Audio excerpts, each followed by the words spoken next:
Lunch time mga kabudi, at meron akong sardinas dito at meron din akong hotdog at itlog. Syempre, una gawin mo natin itong scramble. Lagyan ng green onions, magic sarap, pepper, asin, at haluin.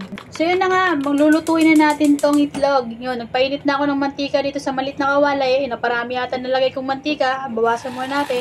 Lalagay natin yan mamaya sa hotdog. Yun. Yun nga, niluluto ko na tong itlog. Gusto ko yung medyo tutong-tutong at yun ang masarap.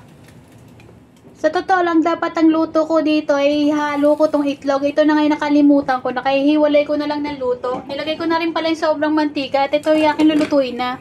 Habang niluluto ko tong hotdog, ay tayo na magbubukas na itong sardinas. Ayun na nga, pinagulong-gulong ko na. Ang daming kartehan. Gutom na nga yan, nagpagulong-gulong pa. So, yun na nga, hanguin muna natin tong hotdog at masusunog na. Ayan na, meron na tayong 1 down. At sa wakas, mabubuksan na natin tong delata na Youngtown. So, yan, di ba nalaglag pa? Dahil ang dami ko ng gutom, ito nilagyan ko na lang ng kalamansi at ang asin. Tamang halo-halo na lang at wala lang luto-luto.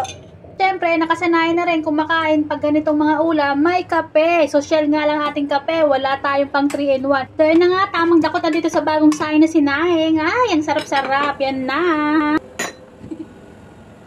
Basta half rice lang yan. Kain tayo! Thanks for watching!